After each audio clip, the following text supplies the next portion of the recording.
In opening opposition, Haifa A.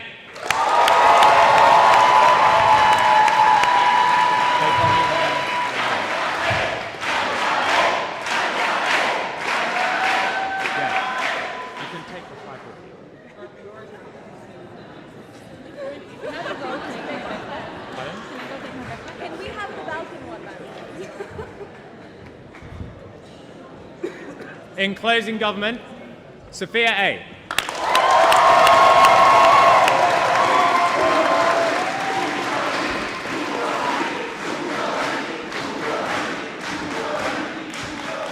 And in closing opposition, Belgrade A.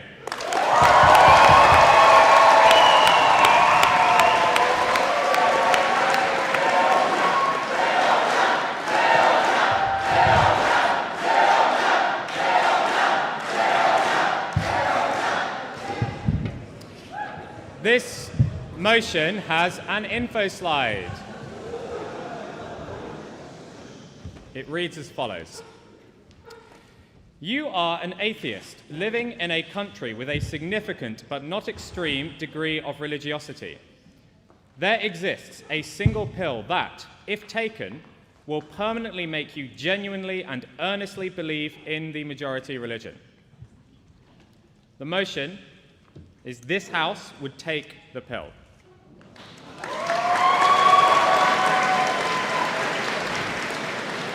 I will now hand over to the chair for the final, Tim.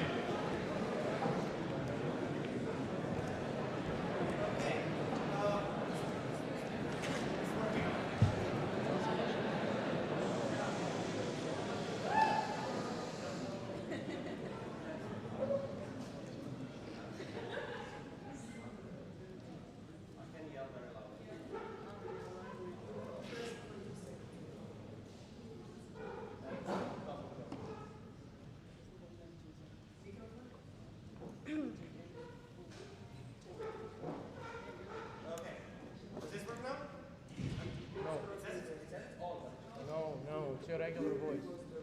Okay. Assuming this person don't, I'll just yell very loud. Cool. Before we start the debate, I would just like to go around the room and ask teams their speaking orders, preferred pronouns should they wish to declare them, as well as whether they consent to streaming, starting with the team in opening government. Head speaking first. Tamar speaking second, we consent. Opening opposition.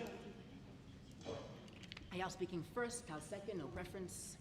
Closing government. And streaming, CG, Yes. Cool. And closing opposition. Hi, George speaking first, him. Noah speaking second, him. We consent, thank you. Okay. A couple of housekeeping notes. Please do time your own speeches. Kat will also be keeping time. Please do both give and take to be wise. Engagement is very relevant to debate and will be valued in the final adjudication. Unless there are any relevant questions, I would now like to invite the Prime Minister to begin this debate. Here.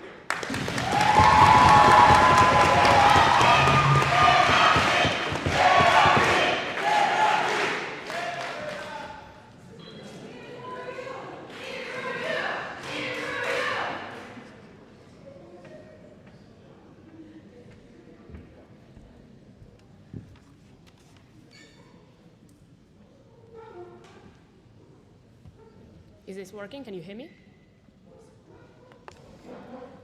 Starting my speech in 3, 2, 1. We want a clean debate. For this purpose, we are going to start by just clarifying a few things about how do we imagine this actually to be like, because we can't add things that are not in the info slide, and we don't want people to just push different assertions on it. We have to imagine, for this to be a functional debate, that this is a relatively average person, not belonging to any particular minority, also not part of any particular elite group, probably earning medium wage in the country relative to others, probably part of the majoritarian ethnicity, and so on. This is the most likely scenario, absent other information in the info slide, and teams cannot contradict and suggest something else radically. Secondly, We imagine that we are in a country that has like religion and something that is dominant in the population, and some people who are religious might be extreme, but as the info slide suggests, most of them aren't. And it means that most likely is when I start believing earnestly and wholly, I will definitely believe, will not stop believing ever, and it will be a dominant part in my life. Like I'll probably want to raise my kids religious, probably want to marry a religious wife, go to church on Sundays or whatever other alternative religions there are, but I will not be an extreme religious person myself in all likelihood, right? We do not need to defend under this debate becoming some Amish person who completely isolates from society, going on extreme and avoiding all life's pleasures altogether. I probably go to church, but I probably also have premarital sex, as most religious people do. Cool. 2 main points in my speech. Firstly, on meaning, why it's the most important thing in the debate, why we lack it direly now, and why we'll probably only get it if we become religious. Secondly, on community, and why we are likely to get it on our side, and is almost impossible to get if you are in a minority of being an atheist in a religious country. Firstly, meaning. Why do we think I am very likely to not have meaning in my life as it is? Firstly, I have grown up in a society where most people are religious. What does it mean? That the main narratives I see in school, in art, in any other form of society, and what people talk about as deriving meaning is from religion. I am not used to hearing many other people talk about alternative sources of meaning. Usually when I talk about feelings of emptiness, it is likely that adults in my life when I was a child, or friends when I grew up, suggested, you know, this is a problem that you atheists have. We just have our connection to God. You know, you can maybe come to join us to church and you will find your meaning there. You know, we find meaning in the simple things. It means that it is not easy for me to be exposed to other sources of meaning in my life. Secondly, in general, it is extremely hard to find meaning in a secular life. This is due to several things. Firstly, the vast majority of people have a very menial job that is average enough to sustain them, but they're not going to be super achieved in it. But just on the statistics, most people aren't going to be the best in their field. Most of them are not going to be CEOs. Most of them will work 9 to 5 and not achieve much more than that throughout their life. Secondly, they have a significant feeling of lack of control and understanding of the reality around them. Terrible things happen all the time that make us miserable, and we have nothing to do about it. I can get fired. A relative of mine can die. I can get terribly ill, and I don't know what to do with this. It feels sucks, and I have no sense of this might be over. I have no source of hope because I know people sometimes die of these diseases. I know that my dad died and he's not going to a better place. He's just down there rotting in earth because I have nothing else to believe he's going to. It means that I don't have this alternative source to give me the faith that things will improve as part of the godly plan, and I don't have reasons to believe that there is a good side to it. Thirdly, we think that people know everything is temporary, right? We're all dust in the wind, we'll die someday.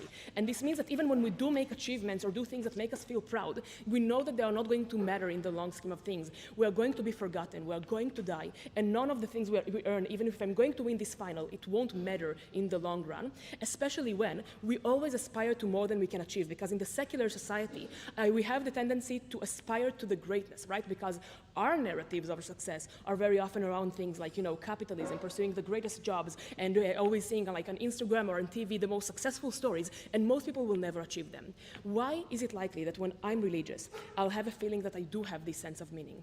Firstly, because in the strong times that I did have, most of the people around me probably have told me the ways in which it would have helped me. When I was sick, people told me, I'll pray for you. When my dad died, people told me he'll go to a better place. And I wish I could believe them. I know I will believe them if I take the pill.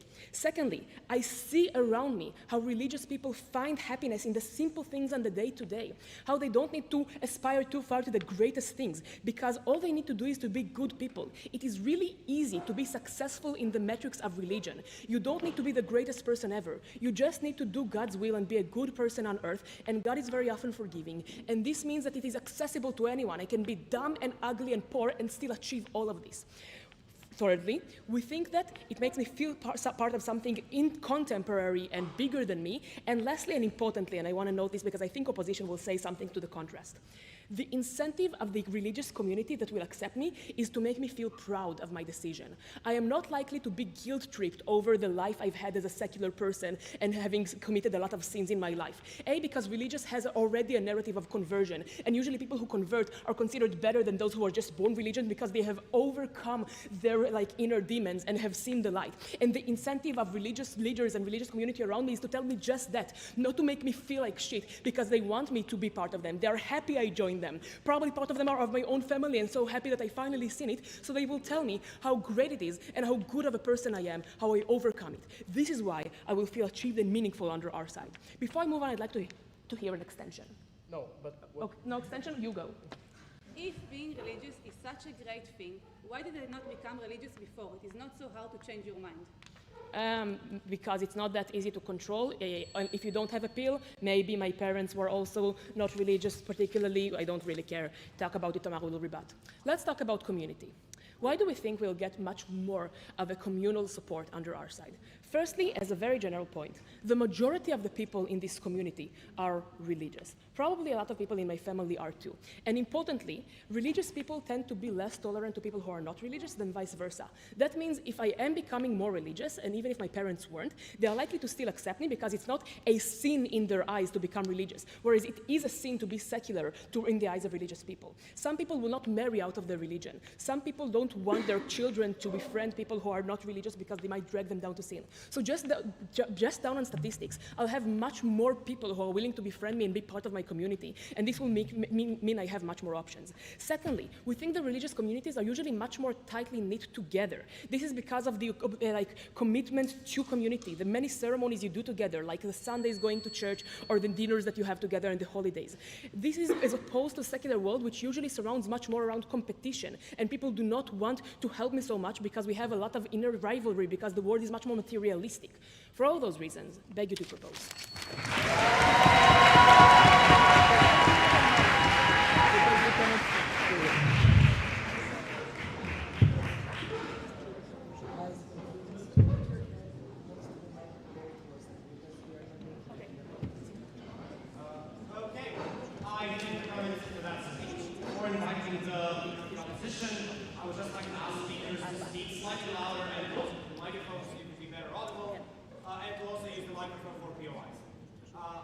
That being said, I now invite the leader of the opposition to open the case for opposition bench.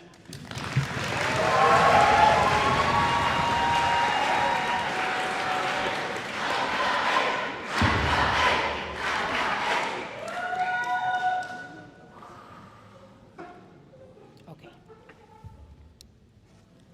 Am I clearly audible?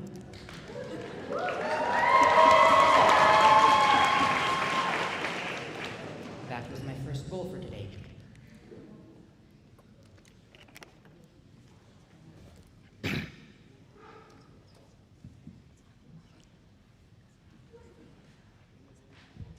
I will begin my speech in 3, 2, 1, with a lot of framing. Everyone has uncertainties in life, fears or curiosities, and for millennia, people lacked answers and so went for godly answers. But then came the Enlightenment era, and people learned the scientific methods, the answers to questions in their life, their individualism and their ability to define their own values and principles based on their own life and identity. OG suggests actively going back in time just because some people around me are still stuck in the past. Note, this debate is not about whether it is absolutely better to be religious or not. It is about currently being a total atheist and making the active choice to take a pill that turns you into a total and earnest believer. What does it mean that I was an atheist? It means first, my lifestyle was an atheist lifestyle. I ate freely, meat, pork, wine, milk, and meat. I dressed freely in bikinis. It means secondly, I was individualistic. I focused on myself. Now, that means I wasn't too similar to my community, so I lacked their collective meaning and principles. But people have access to books and the internet and forums, and there are still atheist people in this country. It's not extremely religious, just significantly. So I still get to define my own individual principles. And thirdly, I'm likely far more liberal. Like they said, religious people think that anyone who's not religious is a sin. Not religious people don't think that. I don't believe that one religion or one group of people are better than the rest, and I'm able to view them as equals and befriend or have interactions with all of them. Having an atheist life means that I had friends who didn't believe, a family who actively taught me to be atheist, as most people are a copy of their parents, as is conceded by opening government, and most importantly, they clearly felt strongly about it, given that they did it in a religious country. It means that I had my own principles, and suddenly I have this extreme switch, and I feel awful. I'm full of regret. My entire past life, every single moral choice I made was wrong. My most basic premise and understanding of how the world works, who makes choices, what rights I have to make my own choices about my life, I was wrong. Note, I still have a cognitive dissonance, because while I fully believe in God, I fully believe that everything he says is true, and that I should have followed his scriptures, I still have my own thought and behavior patterns that I have built for myself over time. It is difficult for me to exit it immediately. We see this always in people who enter a religion. When I do it over time, I can do a process that I can process internally as opposed to doing it suddenly. We have a disconnect from my entire support circle, from my friends and my family, because something changed so dramatically. They don't think it's a sin, sure, but if they know that I took a pill, then they don't understand why I would just abandon them and our shared principles and view of the world. If they don't know I took a pill, they have no clue what changed so suddenly and dramatically in me. They struggle to trust me because the same change could happen again. And note, this doesn't mean I'm instantly accepted by a religious community, because coming to them too and saying, oh, I went from 0 to 100, take me in, they're gonna go, we're not so sure about that. Note our comparative. You can still become religious. You can become persuaded. There is an entire scale of religiosity. You can believe in God, but maybe not that everything is written is true, or maybe you believe that people have roughly the right ideas. Maybe you just decide the social benefits and the personal rules of following a religion are worth it enough for you to become religious. But it's not sudden. You are able to go back later, and you can be on a scale. Let's get into our cases. We're going to talk about how religion takes my agency dramatically away from me, in general and for specific populations. Before that, closing. Can you give me the mic? It doesn't work. Okay. Don't you think that you'll get a lot of money from religion when you are in the church and people will help you out? No, I think most religious people are dramatically poorer than most atheistic people. I think that very few in specific churches have money. The Catholic Church may have money, but most of their lands were still expropriated, and they was trying to divide that over 1 billion people. No, I don't think that religious people have more money or get money from their community. So how does it limit my autonomy? First of all, I have a religious leader telling me what to do. Any decision I make for myself, I am not the final arbiter, and I could be wrong, and I have to constantly face being wrong. It limits my personal autonomy. What I wear, where I can work and with whom, what food I can eat, whether I can listen to women sing. It affects my social lives, who I can befriend, when do I have social lives, what holidays, what values do I collectively have with people around me. And finally, it limits my internal autonomy. My principles and beliefs that I had until now have to all be thrown out, and they can never be changed again in my life, because religion defines absolutely what the principle has to be. Note, this is incredibly harmful in general, and we think that anyone should have autonomy, and that is our metric for our debate, but we think that it's also true for specific populations. Starting with women. No, this isn't a minority case. Women are 51% of society. Traditions of religions are thousands of years old, which means that they often have established traditional gender roles. I could talk about my own religion, and you can all do similar for yours. Marriages are arranged, oftentimes by parents, oftentimes exclusively within the religious community. Kids are incredibly valued, and religious people always have more kids than atheistic people, because that is how you increase the size of your religious community, and those are therefore the religions that survived over time. And thirdly, you have defined societal roles. There are certain social expectations. Maybe you have to sit at different tables, maybe one person has to do all the raising of the kids. This is something that may have remained as a norm in atheistic society, but then started to dramatically change because it was no longer being kept statically in place by this religion. My religious leaders, too, limit me whenever they tell me what to do, whenever they define my values, and whenever I think to myself, I'm so wrong, I'm so flawed. And then I might feel regret.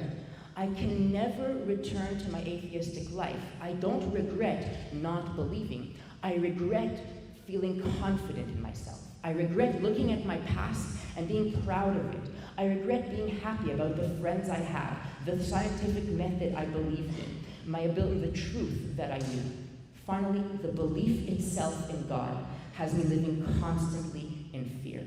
God is an all-powerful being who decides what happens to me. He can decide if I die crossing the street. And I don't ever truly know if I'm doing the right thing in his eyes. Because while I go with my denomination, my cleric says something different than the cleric next door, and there's another denomination the province over, and maybe I got it wrong. Not the belief in God or religion, but the way I practice it. And then I could be punished for all eternity. No atheistic person believes in anything as scary as hell and limits their life in order to avoid that immense punishment. Because we think people should live for themselves, for their autonomy and agency, and not for a book a couple thousands of years old, even if they live in such a country. Go with opening opposition.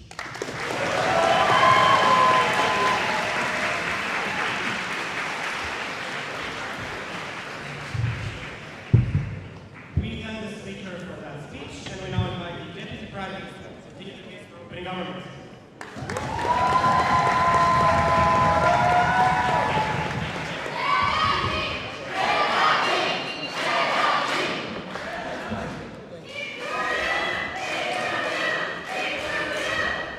I'm short, okay?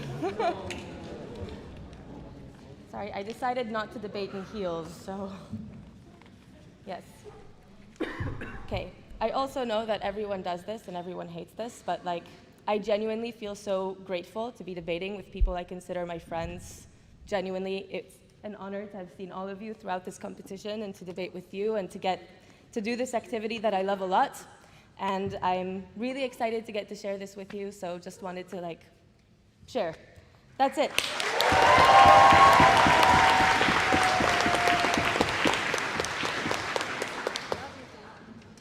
Okay, I'm going to start my speech in 3, 2, 1. I'm going to win this debate very clearly by explaining why a sense of meaning is dependent on a sense of belief that you only get if you can take this pill in God, and explaining why all other impacts in this debate are nothing compared to the sense of meaning you get from knowing what the correct path in life is and knowing that you are doing something that the entity that decides your fate is happy with at every step in time.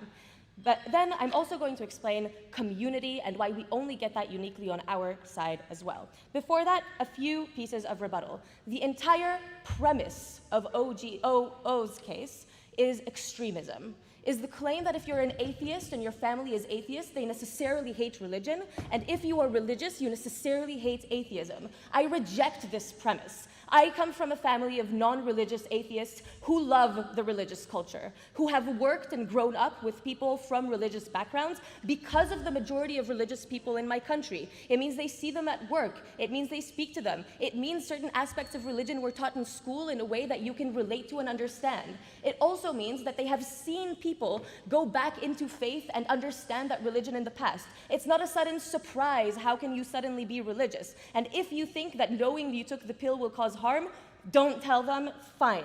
I already explained why they're not so wondering about it. Maybe it'll be a little bit hard for them, but you don't lose your support system. You don't lose that support that you have. You get to see them, you get to talk to them, and there's no reason why it would be extreme to that extent. Then they talk to us about agency. First, I'm going to explain why agency is dependent on a sense of meaning anyways, and that I want the freedom to do things that make me feel like I have a positive impact in the world. That is dependent on having a sense of meaning. But first, I want to point out the lack of comparative coming out of O, right? Because they say you have a single person telling you what to do.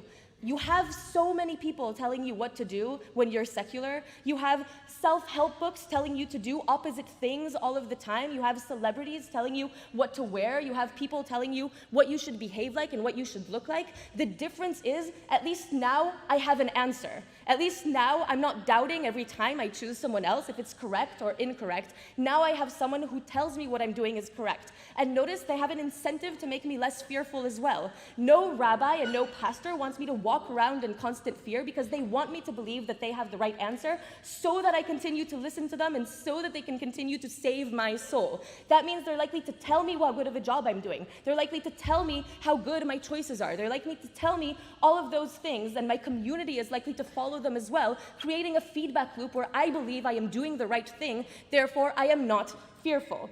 And lastly, no, I really think that's all I have to say against OO. Let's talk about a sense of meaning. First of all, I want you to understand that this is dependent on true belief. If I don't believe that what I'm actively doing is the right thing, if I don't believe in God, if I don't believe that God is happy because I'm doing these things, I don't get that sense of meaning. So their claim that I can just be religious on the comparative is not understanding that without a genuine belief, these things don't carry meaning.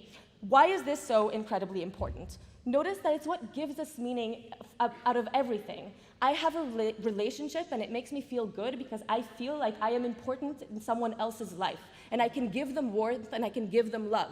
This means that what creates that impact being meaningful is the first place, is the fact that I have a place in someone's life and I'm having a positive impact and creating something good in the world. It's the same about having a job. If I had to go to a job that I didn't believe in, I just actively wouldn't do it because I would feel so terrible about myself having to do the same repetitive thing over and over again without believing that it's something good. But notice, those things don't last always for that long. I have a relationship and then I begin to doubt it. I have a relationship and things become habitualized. I have a job and I get used to it and it doesn't excite me anymore. The difference is when I'm doing things that just as a count of doing them, I am doing a good thing because just the action itself carries a sense of value. That is when it becomes meaningful. That is when I can deal with the doubt in my relationship. That is when I can deal with the lack of emotion, because the point isn't how I feel about it. The point is having done it in the first place, and we only get that with a genuine belief in a God that thinks that that is a positive thing. That is when I get that unique sense of meaning. 2, it mitigates all other harms.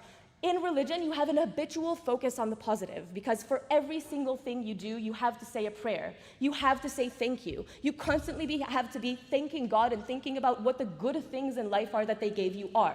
This is a thing that becomes a habit. This means that every time something positive happens, I come back safely from a trip, or I have a sip of water, or even I manage to go to the bathroom, that is something I am thankful for, and I get habitualized into being thankful for all the small things. This means that when bad things happen, it doesn't take away my sadness. Obviously, I can still feel sadness, but in that moment, it takes the edge off. It means that I understand that there are still things to live for. I understand that there are still things that I can be thankful for and positive things in my life and focus on them. Yesterday, when we dropped out of the quarterfinal, I was really, really sad, but then I went outside and I thought about some of the positive things I have in my life, about a relationship I might have, about a family that's supportive of me and loves the fact that I do this activity and is probably watching me now and is supportive, and it made me feel better even though it really sucked. That is what you get on a day-to-day basis with everything when you have a belief in God and when you're constantly thankful. Before I continue,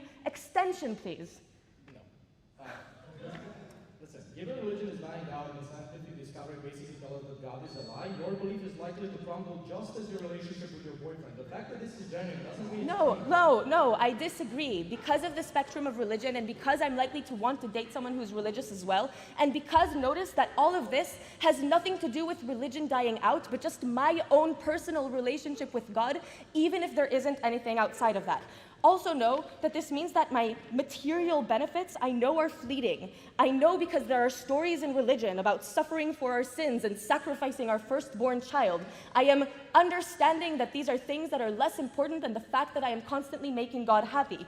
That's even before I get to the point where, like, the political power I have as a majority in this country means that I'm likely to have access to resources and welfare. Even if my life is less good, it's going to allow me to continue taking the action that makes me feel good about everything else, because it's likely to continue to allow me to go to synagogue or to go to church or to go to prayer or to have access to the things that give everything else meaning in life. I didn't get to community, but I just still think that community is less important, because the only thing that's truly dependent on my belief in God and that you can't take away from me under any circumstances is the sense of meaning that makes me feel thankful and makes me have a purpose to live no matter what. For those reasons, please support.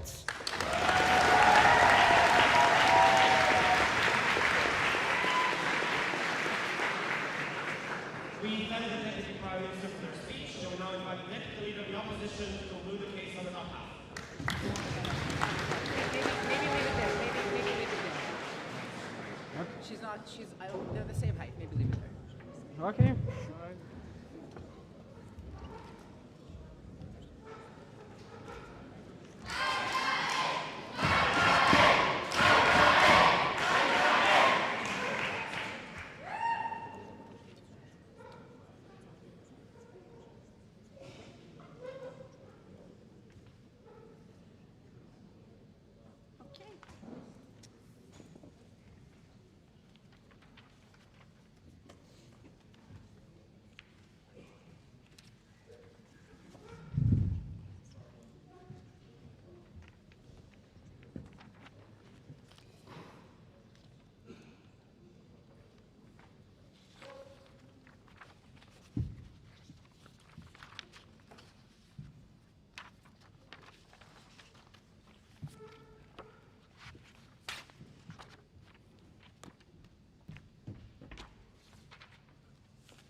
Okay. Can I check that I'm clearly audible? Panel, everyone? Great, great.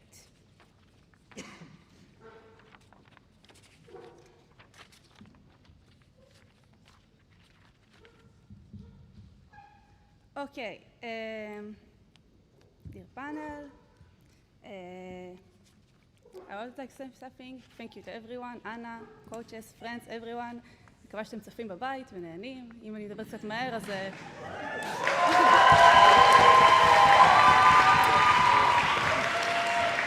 והנאום לא מבטא את עמדת הדוברת.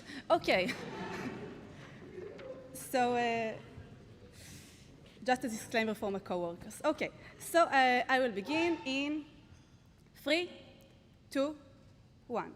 I'm going to talk about autonomy immediately. Before that, I want to do one quick rebuttal to the community point. I don't want to be this person, but Tamar thanked all of you for being her good friends, even if we are in secular, competitive society. I think most people do have a community. I don't need to have such a big community. I need to have some group of friends. If I was an atheist and I had this belief, I probably had some people who support me. I think people need 30 enough people. I think in society, the problem is not enough people. I think the problem is meaningful connections. And I can make meaningful connections when I have significant thing that connects me. Being atheist, where the majority is different, is something that connects me because I am different from a majority. It's like vegans mean minority, but supporting other vegans.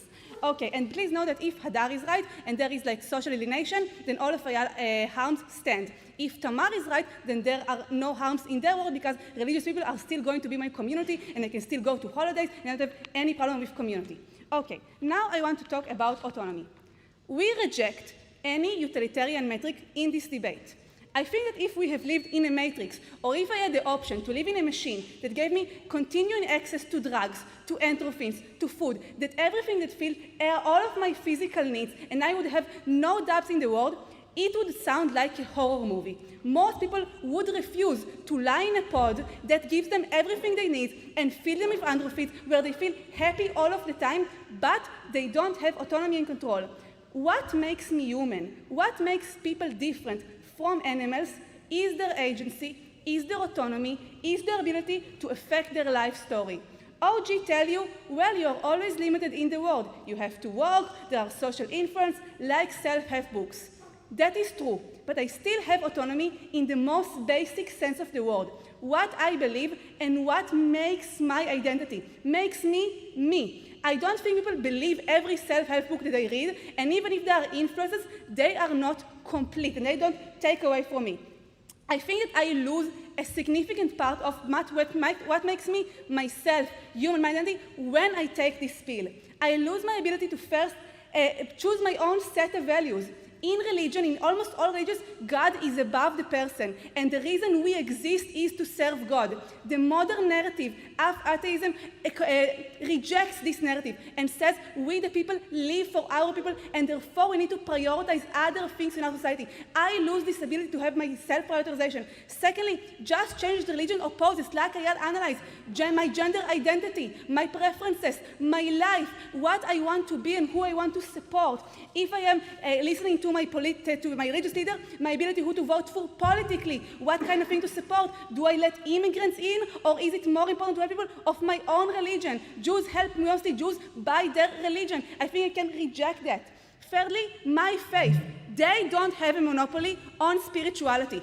If you really want to believe in higher power, you have faith, you have fortune, some sort of spirituality where I can choose to make my own narrative, to my own life.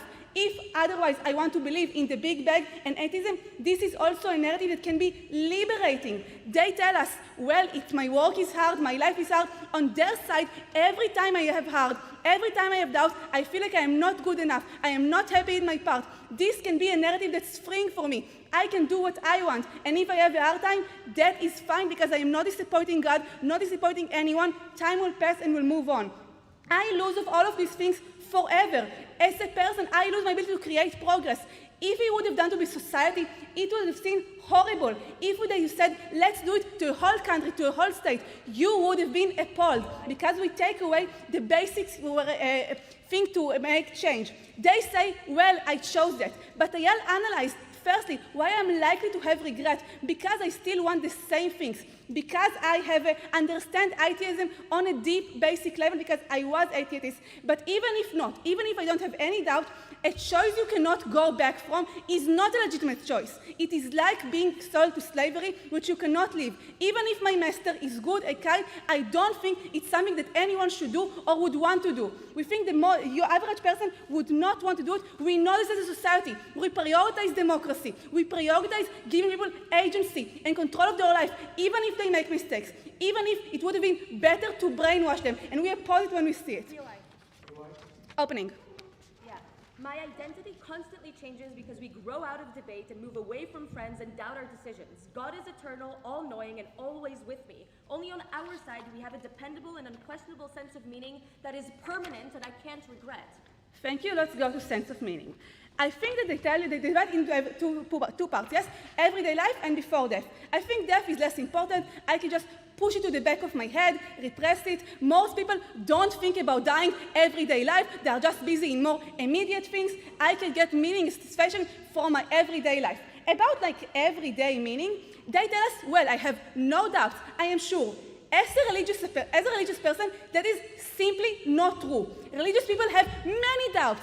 Am I religious enough? Am I doing the right thing? What God wants me to do? Right now it is Friday. Am I a good Jewish person for prioritizing myself and not preparing for Shabbat? I don't know. Secondly, if what I do is a good thing, is it the right form of religiosity? Thirdly, what denomination I choose. They said this country is moderate, not extreme, meaning there are different denominations, meaning that I am always in conflict. What should I choose? What should I do? Real extension? What is the meaning in life? The meaning in life is being here and doing what is right for me, what is right to my friends. In the book, The Person Looks for Meaning, written about the Holocaust, they say the meaning they found in the Holocaust was the meaning of having empathy and helping the person next to me, choosing who I want to be in this faith. When there are powers who want to oppress me, where there are different narratives, when there are different influences, I choose what to be me. When someone yells at me, I can choose how I want to react to that. We think this is what gives me meaning in everyday life. Secondly, about that maybe I have hardships and religion solve it. I think this is true. Maybe in some cases, religions can help me in some way, but I think I first analyze why it can also make it harder for me. Secondly, why I can get meaning from fixing my problems in my everyday life. If I have a hard time with my boyfriend, with my job, I can make meaning by making change. I can try to move to another job or change it myself. I can have meaning from the atheist belief. I think I also get meaning for being an atheist. Specifically when most of society is religious and I don't believe in religion, I can get meaning for speaking what I think is true, for creating a community of my own with my friends. Because we prove the most priority ideological impact in this debate, because we win on the practical clash, on the principal clash of who should I be, is your role.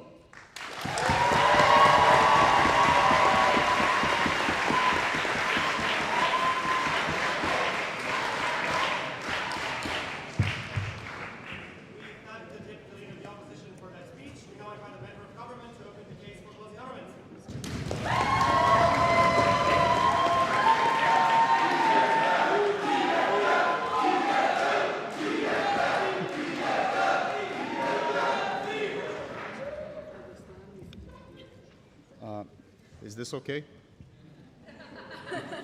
Yeah.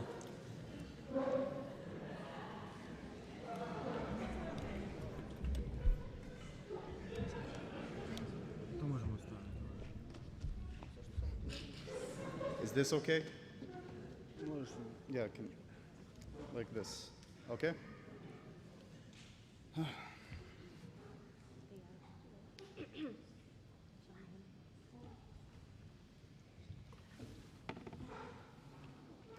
Okay, this is a bit new, but let's give it a try. Okay, ready?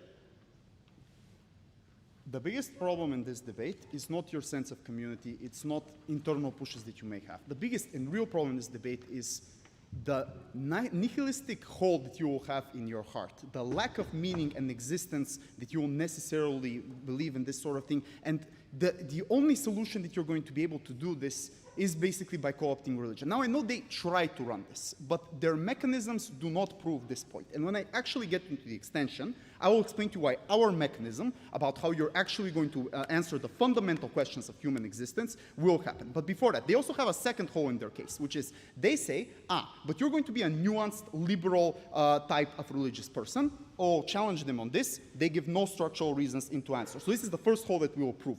The process of the change you like will happen will lead necessarily to you to be a nuanced person. Why? 4 reasons here. Firstly, notice that you were atheist before that. This means that you had information based upon this sort of thing. You went through the process of becoming someone who was religious to becoming someone who is atheistic and this sort of thing. So you got information, you were able to see loopholes in different religious scriptures, you were able to see different problematic things that they say, like stone women, do not give them rights, etc. But note, you're able to retain this information on our side of the house as well. And this is very key. It makes you religious, but it doesn't fundamentally tilt your brain capacity, right? Like people can become religious, but they will still remember their lives in this sort of case. So you retain all of this information that you researched during the process on our side of us. But notice secondly, is that this usually correlates with other stuff. When people become less and less religion, they become more liberal, more connected to globalism. They read things like, for example, Nietzsche, they watch Rick and Morty, BoJack Horseman, all of these types. This is a serious point, by the way, I'm not even joking, which necessarily makes you open to more ideas because you see more and more of this type of stuff. So you're most likely going to be, as a person, very like nice, humble dude. Like, look at how many debaters are left-wing and don't believe in God in this sort of thing. But the third reason is this is a very high bar to achieve in this particular case, right? This may have taken a lot of time for you to invest in this sort of thing. This may have taken a lot of, grinding for you to do. So even if you lose a bit of the information, you retain most of it. But fourthly, and this is the strongest reason, you are most likely indoctrinated as a child, right? So as a child, your parents and the priest most likely told you, believe in these type of things, etc. And here's the trick. You know their tricks right now. You know how they lied to you when you were a kid. You know how they scammed you when you were a kid. You know how they scared you to go to hell and these sorts of things. And as you get older, you're able to reflect on these sorts of processes. So now when you become religious, you can no longer be scammed by these same ability forces, etc. What is the bottom line? And this is you can still get the benefits of religion, like finding meaning of life, finding some kind of coping mechanism and this sort of thing. But you don't have to be the worst religious person who hates gays and who believes in crazy things and this sort of thing. The important thing here is that most people on this planet have a very personal relationship in God, where they define their terms and conditions, when they know what to do to respect these sort of things because they have autonomy. They try to say this, they give you no structural analysis for this sort of thing. Structural analysis comes exclusively in courts and government. This deals with a lot of off-bench harms by mitigating them, so we'll win on this particular thing. Why is their mechanism not strong? They give you 4 reasons as to why you don't have, you have problems. So the first thing is you are surrounded by religious people, but this is a weak mechanism. Because if you're able to pull out, if you're able to explain it to yourself that you are, you're not religious in this particular case, so you're easily able to break this sort of thing, to not care about these particular things. Then the other things that you have, average job, terrible things happening to you, and you dying one day. Why does religion stop this sort of thing? And be very reasonable here, panel. The way they explain this is via the community mechanism. And this is how they analyze. You have a community that can help you when something bad happens to you and this sort of thing. So this is their comparative argumentation. This is not enough. They had two burdens they had to prove. Firstly, why would you not be able to get out of this without this community? What is so asymmetric about this community? All challenges on this, they say, but there are other communities, etc. But secondly, why can't you find other people? Like, they never analyze this sort of thing. They do not explain it, etc. What is our mechanism? People necessarily ask themselves fundamental human questions. Why are we here? Why do we exist? Etc. Why do people do this sort of thing? Firstly, because we are sentient, we are predisposed to ask ourselves these type of questions, right? Because humans are curious beings, they want to know, etc. But secondly, because you're an atheist person, you are even more asking yourself these questions because you structurally are likely to doubt, right? You're structurally likely to not care about these sort of things, etc. But the problem is that firstly, these things are always bigger than you. The universe, existence, all of these sort of things are bigger than you. They create a feeling of discomfort within you in this sort of case, of not being able to answer these particular things, etc. But secondly, there is no way to cope with this sort of thing, right? There is no way for you to cope with this undying existence and void that exists with you. So this is the moment when you turn to drugs, alcohol, to do very problematic things, to be depressed, to have these particular harms. This is the problem that all atheistic people have, right? It's not all the reasons OG give you. It's specifically the meaning of life in many of these cases. Now, but notice, why is this counterbalanced on our side of the house? house. Firstly, religion gives you a plan, right? In order to, I'll prove this structurally. In order for religions to be persuasive to people, they need to reach the lowest common denominator, right? So the fundamental human question, what is the meaning of life? What is the process? How does this plan look like? Going into heaven, doing particular things to this sort of thing. But secondly, this is fixed, is that you can attach process to outcome, right? Love thy brother, be good people, donate to other people, etc. You can do these particular things, and you have always constant reminder within your head that you're able to do this. Before I get into third reason, yep. Information doesn't make you resistant to all spiritual effects, especially when OG mechanize most of their impacts from that. Meaning you lose autonomy because you generally believe in the majority. Information is able to stop you because we proved to you that you are a conscious human being with all the entire processes that we've outlined. You assert this, OG also assert this, we provide structural reasons, we win. But let's move on to the third thing. Religion also gives you specialty to human beings. We're all children of God. We're all God's reflection in these particular things. Something that is greater above us, right? Something that means more than the current world that we live in this particular case, right? So why is this so important? This is important because, you do not say this. This is important because it allows you to stop these particular things. It allows you, when the nihilism stuff happened to you, for you to counter it, to say, there is a God in this particular case. There is a plan. There is an image in many of these sorts of cases. You are able to access this sort of thing, to stop yourself from feeling bad, to stop yourself from having to take drugs to have a coping mechanism. This is extremely important because I'll say it, you're logically prior to this sort of thing because anything that we do as human beings, finding work, finding a partner, finding all of these type of things, it's conditioned for you to be mentally stable, to not be depressed, to not have this hole in your heart in many of these sort of cases. So we're able to raise the utility of all types of people when they not feel this particular thing bad. On their side of the house, when you're an atheist, you feel extremely problematic, you have no counter to this sort of thing, and also the other things kick in, drugs, alcohol, etc. For all these reasons, incredibly proud to win from CG.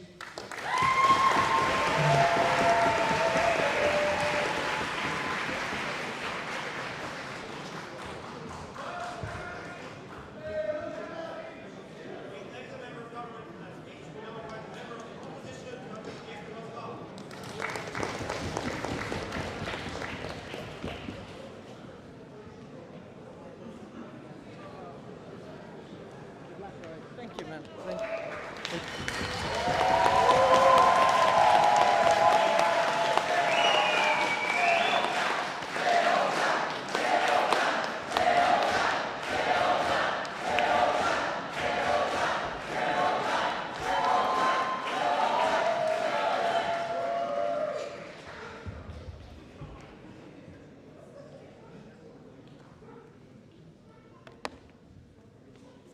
Okay, before I begin, 2 sentences, if I may.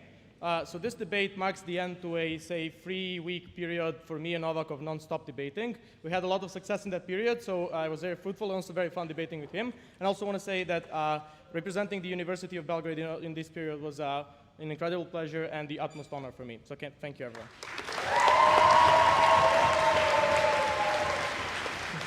Right, starting in 3, 2, 1. Someone decided to give 2 Serbs a 14-minute period to talk whatever they want to on a 5th of August in front of Franjo Tuđman statue. I don't think this is a great idea. So, notice, number 1, what we're going to talk in this extension. We're going to talk about why this is a hugely immoral thing to do, because we are basically joining the dark side willingly and knowingly, comparatively to your just being indoctrinated, and why this is bad. I want to talk about opening government firstly, then I'm going to talk about opening opposition and why I think we're above them. So number 1, on meaning on opening government. Notice, I seriously don't think that there is analysis to tell you why this meaning is intrinsic to religion and why you can't find it in other things. Debate, job, or everything else. But also notice, and this is important, you also find meaning in being an atheist on our side of the house, right? Notice that you're a minority, you feel like you're smarter than the others, there's a community of people that you believe, and you feel like you're somewhat higher than other people. So that meaning also happens on our side of the house. There's also the community of atheists, especially, which is even stronger, because they have to have stronger ties, given that they're in a mostly religious country and everything else. They necessarily have to keep one another very strongly and believe in one another and say to one another, you are smarter, you are better, we are better than these guys and everything else. So this is necessarily a wash, right? But also notice, secondly, your religion is necessarily going to crumble. As I already said, there is a science, there is just people leaving religion, there's less and less religious people in every single country, right? Meaning that this old meaning and community will eventually die out. The fact that you believe in this doesn't mean that this is everlasting. People who are indoctrinated at birth also usually leave religion and everything else. Also, secondly, a community and everything else. This is also like 15th century analysis, right? Notice, like you can find community in many other things. I don't necessarily see why this is intrinsic to religion. Also, notice the community of religious people is not great. They're also humans. Many of them are assholes, right? But notice, if you don't like do everything the religion tells you need to do, you're also a bad religious person, meaning the community is likely to say, terrible person, and to fuck you up. And so this is necessarily on our side of the house. Notice, on OO, right? I think governments are pretty much right when they say that this losing of agency happens anyways because we change as people, so it's not really, that I don't necessarily see the analysis on why this is so important. And finally, CG tells us, and I think this is important also for our case, they tell you, but you have all the information, you're not going to be a toxic asshole or anything else. I don't necessarily think that they can run this because, I mean, it kind of seems to be like a little bit of a squirrel, but even if it's not, notice that this pill makes you indoctrinated on the other side, right? So even if you have some information from your birth, this pill necessarily means you get heavily indoctrinated on our side of the house, so you lose all the information about priests being terrible or the religion being terrible and anything else. I also think you can't necessarily balance out this, right? So notice that you're surrounded with religious people. You're also like hated by others if you're not real religious people. And if a religious person, if you say priest is a terrible person, they're likely to abandon you, tell you terrible stuff and everything else. But also you feel like your belief is not genuine if you necessarily feel like you have other information that tell you that like your priest is an asshole and everything else. So I don't necessarily think that they can run it. So what do religions look like? And this is the beginning of the extension. What do religions look like in these countries? Number one, they're ridiculously hateful, right? Notice that they hate the LGBT, hate the women, but also they hate the non-believers, right? They're made this way so they can survive, right, in that environment and everything else. They're necessarily old, they're necessarily outdated, so the way to keep believers is to say we're better than them, we're different than them, they're groups that we should not support. But secondly, and this is important, they're ridiculously corrupt usually, right? So priests are driving audis in these countries. They take money from people. They actively lie to people. They give you lies so you can come back to the church, pay them more and everything else. But also thirdly, and this is quite important, they're used by the politicians and the major party in a lot of these countries. So Vučić in Serbia uses religion to like tell people that they should rally, that they should protest, and whom they should vote for, because if they don't do this, they're like, well, I don't know what it tells them. I'm not religious, but I guess something bad and everything else. But also, they're very disrespectful to other religions, right? So other religions are necessarily something that is terrible and everything else. We think these are the reasons, strongly believe these are the reasons why religions, or churches if you will, are usually extremely bad in these countries, why they're corrupt, why they're used by politicians and everything else. So why do we think this is an immoral thing? Notice that you, on their side of the house, choose willingly and knowingly, having all this information, to join the dark side, right? You said, I will join these guys because I want community and meaning. Meaning that even if they can prove community and meaning, this is necessarily terrible because you prioritize your own feeling of community and meaning to join a gang of people who hates others and who feel others are less important than them and everything else, right? Notice, here's an intuition pump. Joining the right-wing party might be good. I guess there's some sort of community there. I also guess there's some sort of meaning. I guess you're going to get a lot of benefits from it and everything else. We still think this is immoral on our side of the house, right? We don't think that you have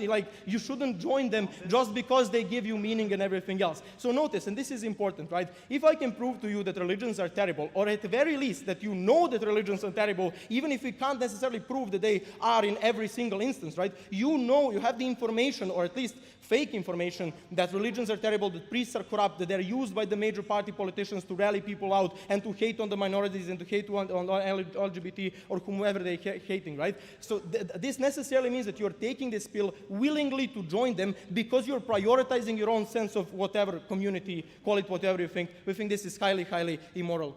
Yes?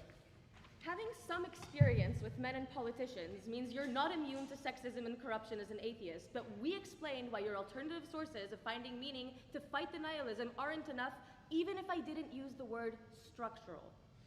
Yeah, maybe. Oh, yeah. Fair enough, fair enough. You get a lot of applause for this, but I mean, even if you can get a lot of meaning on your side of the house, we still think this is immoral. Let's talk about the comparative in this debate. Notice, we guess a lot of people are religious. We guess a lot of people for that reason hate others, are toxic or whatever. But the fact of the matter is that they never chose this, right? Notice that they were indoctrinated. Indoctrinated by their parents when they were born. They were read the scriptures or whatever. They necessarily believe in this. This is why we don't think they're assholes, right? Because we don't think that they have the capacity to overcome the indoctrination that happened when they were very, very little. So whatever they tell you when you're a child, you're necessarily going to believe this and everything else. What is the comparative on our side of the house? On our side of the house, you know all the information. You willingly choose to take this pill in order to be be toxic to everyone else. We think this is the necessary comparative in this debate, right? Even if they can prove at their best case scenario you get some communal feelings and everything else, we think this is very much important on our side of the house. We don't necessarily think that if you're religious in the status quo, you are a necessarily bad person because you don't necessarily have all the information because of indoctrination and everything else. On their side of the house, you have taken this pill willingly to join the dark side because you prioritize your own sense of community or whatever. We think you're a terrible, terrible person. It's because of this reason that we seriously think this is an immoral act, and knowing that you have done an immoral act is something that is necessarily going to haunt you for the rest of your life because you have chosen to join the dark side, and now you're an asshole, and everybody knows it. Thank you.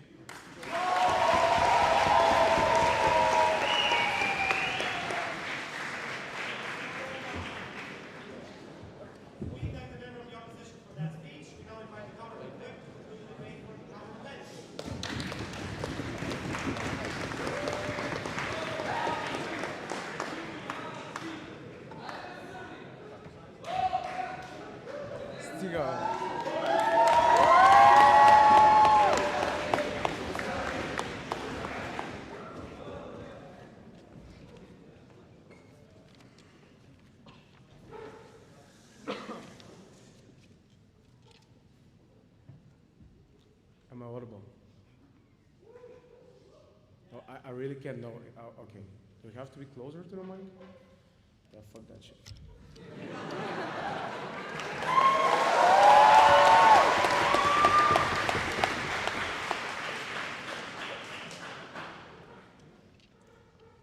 I see why it's good to be told when I'm.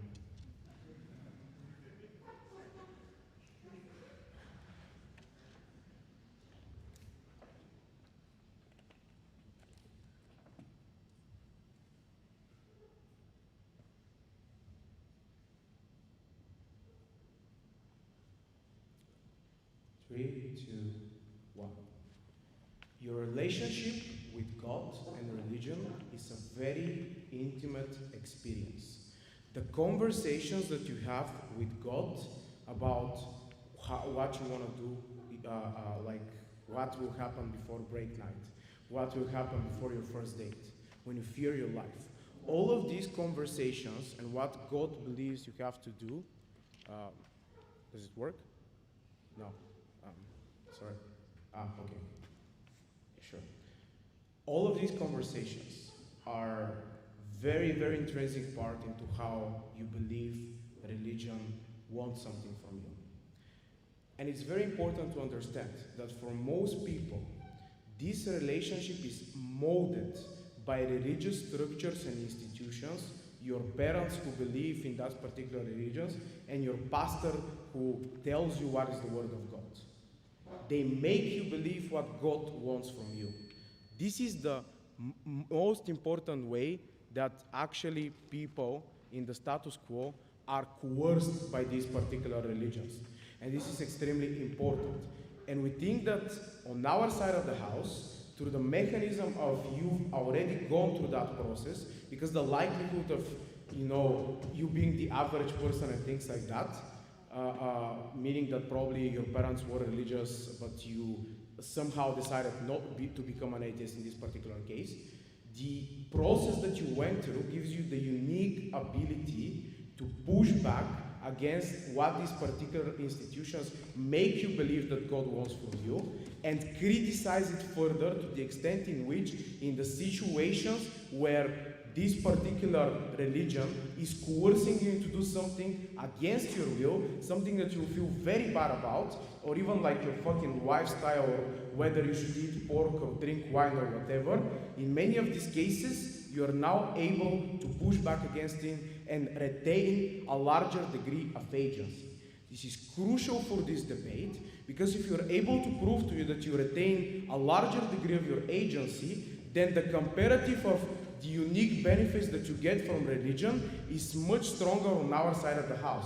If you are able to prove to you that many of the cases, if something is very coercive towards you in the religious situations, you're not likely to do it, and you're likely to push against it, your ability to then do the things that you want and access the unique ability of religion to give your life meaning is the key comparative to winning this particular round. I'm so fucking proud to have this smart extension. Now, on community, I want to note, in the DPM, opening government concedes that you do not lose your entire previous support structure, which heavily marginalizes the concrete impacts of larger community on their side of the house. And this is crucial to the extent in which we don't fucking care about your community as much. So then the key question is, what are the mechanisms that they bring towards you actually having more agency? And I think what Rumen explains in his speech and the process that you went through is proves to a much higher degree the likelihood of you being able to retain that particular agency in the first place, key to the responses. Then, if we increase that likelihood for retaining agency, this much more strongly engages with both opposition, but especially opening opposition, to the extent in which all of the things that they're talking about, most of them you can do on our side of the house. And I want to be very clear about things. Just because there is Christianity, there are multiple versions and interpretations of Christianity that you can adhere to. There are more liberal churches, there are more conservative churches. So the question is, the problem with Christianity right now is, if you grow up in a Christian society or whatever religious society, because the coercive effects of the status quo are so strong, the likelihood for you to be more on the conservative side is bigger. But this is not the case for this particular person who has already gone through the process. So the likelihood for him to prescribe of the more liberal version of this particular religion is higher, to the extent in which the access to information he already has is bigger on their side of the house. And I want to be very fucking clear. Some Muslims do drink. Some Christians do fuck before marriage. And this is extremely normal. They still believe in God, they still go to church. The problem in this debate is, which type of Christian are you likely to become when you take the pill? Crucial analysis in Roman that is actually proven in this particular rhyme. And look, sometimes you will do something that you go against God, and it might be seen as sin, as something like that. I want to be very clear. Religion gives you ability to repent on our side of the house. You still have mechanism of repentance, even if in the short term you feel bad. And you prioritize these things, like they can give you, like, say 50 prayers, give donations to the church, and things like that. I actually think if you're a person who is struggling with addiction and many problems that are not very hard to just stop doing it the next day, it's better to have a mechanism to repent until you're fighting that particular fight that is very hard to achieve in the status quo. I think also for opening opposition, the biggest problem is that they basically say you're going to regret certain life experience that you cannot do right now. I think we already proved to you why this is not like the case in which you prescribe to the more liberal, no thank you, liberal version of history, of religion. But also I think that to the extent in which on our side of the house you're still bound by certain experience. So for example, if you had really fucking good sex, you're still likely to want to have sex even if you're particularly religious, and this applies to any type of other things. And this is important to understand that this is how you're going to create the calculus of what things to get from religion and what things to not get from religion, as far as subscribing to the more liberal version one of religion in the first place. CO, they say your belief is not genuine, fuck you, I have a magic pill, it's a fucking genuine thing, I will not need to prove likelihood. I think they literally don't prove any impact on you being a traitor. Maybe you feel bad a little bit, maybe you not feel bad a bit. I think the key question here is, do you have an obligation to other people in society? I say no, you have bodily autonomy, you did not choose to be born in the first place, I'm not sure why you particularly care about these people. And I think that these people, in many of the cases when you are atheist, actively discriminated against you as if you are a minority in these particular places. So I think that's fine. I think lastly, religious is generally becoming more liberalized, like the Pope literally approved contraception and gay marriage. I think this is not an issue for the long term. Thank you very much.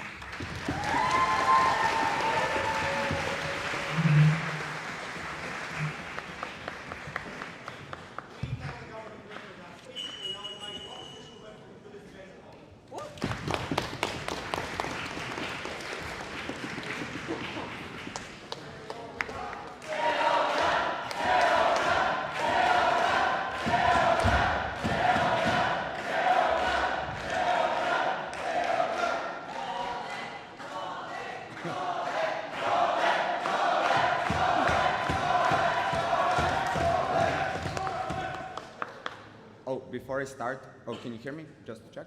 Does this work? Okay, good.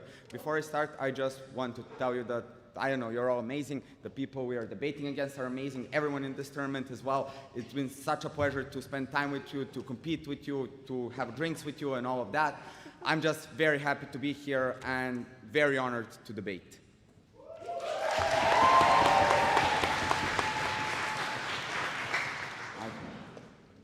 3, 2, 1. A big problem every other team in this debate has is that they're speaking so generally. Their analysis could be placed in any place of the world. Why is religion good? Well, it gives you a sense of community, meaning, and so on. Closing also says meaning, but a little bit more different, and so on. Why is this especially important here? Georgia gives you a lot of reasons. They don't give adequate rebuttal. I will remind all of you, add more things to talk about. Let's see what closing Sofia A. And I love these guys. Like, I'm gonna root for you in the open, but you're not gonna win this one. Here's the thing. They tell you, oh, you're gonna find meaning for this because you're nihilistic and so on. Like, people, look around you. This is your sense of community. I know most of you are atheists and you're not out there doing drugs or whatever. A lot of things can give us meaning. Notice that humans have an innate ability to search for meaning in what is available to them, what is proximate. Someone might find it in religion, someone might find it in debate or whatever, family, so on. But let's see what's really important here. And this is a major clash on the back half. They tell you, oh, look, you're going to be one of those liberal religious people and so on. So they want to have their cake and eat it too. So here, I'm going to give you multiple reasons. First, why their analysis is wrong. They tell you, you're going to have the information. Look, obviously, when you take the pill that changes your brain so thoroughly that it makes you be religious, it's strong enough to make you at least doubt this information. You're not going to have this marketplace of ideas where you're objectively going to choose what is right or whatever and then become the perfect version of you. That obviously doesn't happen. Here are the other reasons. Notice in the countries we are talking about, we don't have all these different churches that you can choose from. You usually have like one dominant church and you have a dominant narrative of what it is like to be religious, what you believe. But also you have a community of religious people that have a single way mostly of looking at things. And like, notice that you're the average person. You're not the super scientist guy that takes this pill. You're the average person. If you turn into a religious person, you're probably going to be an average religious person here. Then they tell you, you know what it's like to be indoctrinated when you're a child. That's pretty much similar to information or whatever. But notice, even more importantly, what's the thing? This changes you to generally believe this thing. That doesn't mean just to believe in God, but also believe in the church and what they preach. Also believe in the stories they tell you. What does this mean? This means that you're far more likely to actually distrust the information you were previously taught, because that's also what the church tells you. But also notice that you have a cognitive bias. When something is so important to you in your belief, you're probably gonna value that belief over other things, and you're gonna disregard the other information that you have. Also notice that then you will spend time with your community, go to church and so on. Like, pretty much you will be surrounded by more religious people that will enforce the dominant religious belief in your country, in you. Later, if I have the time. Okay. No, later, at the end. Guys, you know how this works. Okay, so you're most likely really gonna be gonna distrust all the information, even if you learned it before. And if you don't believe me, like, go to talk to a genuine religious person and tell them about the Big Bang, and tell me when you give them information whether they will simply go, oh yeah, you're right, this doesn't make much sense, I believe you now. So no, you're most likely going to be a standard religious person. And what does Georgia tell you this means, and why this is the most important thing in this debate? It means in these countries that you will be joining a very hateful, very corrupt, very political group that's one of their main purposes is to further their own narratives, their own financial goals, their own political goals. You are basically, and you have the choice to do this, you are choosing to become one of their soldiers, to further enforce their narratives, to pressure other people into believing it, to give your money to them and fund their endeavors and all of this. We think this is deeply immoral. What does this mean? On the everyday, not only are you supporting, voting with them, voting for corrupt, like far-right people, but also you're probably going to do it in your everyday life. OG tells you you won't be a member of the minority. Sure, maybe you won't be LGBT, but maybe one of your kids will be. Maybe one of your grandkids, maybe your niece. Those are the people that you will be taught and that you will generally believe are sinning, are deeply wrong, whatever. You will distrust your colleague. And so on, because he's of a different religion. Maybe you won't give him a promotion, maybe you won't give him a job. Maybe you will just hate spending time with him because what is wrong? Why can't he realize that your religion is the right one?